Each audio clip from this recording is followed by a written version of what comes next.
सुखता नस त पिया द तनी रस न त जाम हो जाई।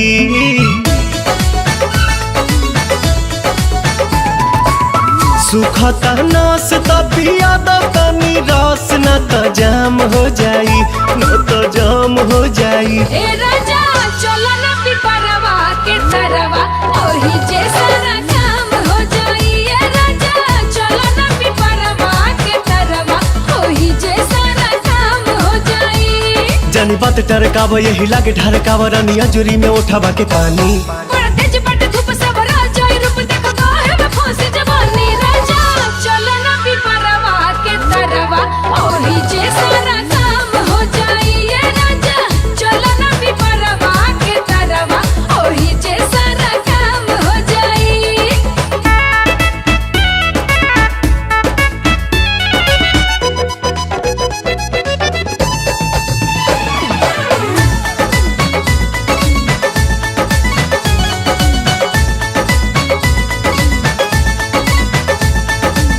ओढ़ा के ओढ़निया तू काटे दना चनिया, तुहरो के आई मजा आए हो मोरे धनिया। ओढ़ा के ओढ़निया तू काटे दना चनिया, तुहरो के आई मजा आए हो मोरे धनिया। नशा में नतीजा कुल बिगाड़ देबो हो, सारा इज्जत के बेइज्जत में लसार देबो हो। कहीं इतना डेरालू तू तो झूठे अगर आलू रानी कहतानी बात हम सही। यह खेल बच खेल बानी हमनी अकेले देखे गहुआ के लोग का कही। राजा चलो ना पिपरवा के तरवा ओही जे सारा काम हो जाई। ए राजा चलो ना पिपरवा के तरवा ओही जे सारा काम काम काम हो जाई।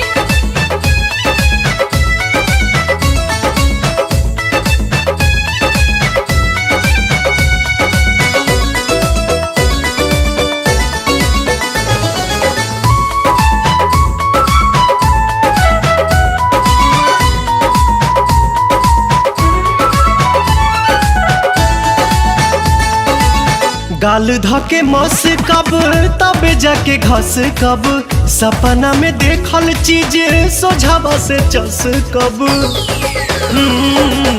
गाल धके मस कब तबे जाके घस कब, सपना में देखल चीज सोझावा से चस मोरे कब। सोना मोरे हीरा तू तो बड़ा पागल आइल, लागे मना मना बात कुली खोला तू फाइल। बाटे खड़ा दोपहर मन मारता लहर रानी मनवा के कैसे मनाही।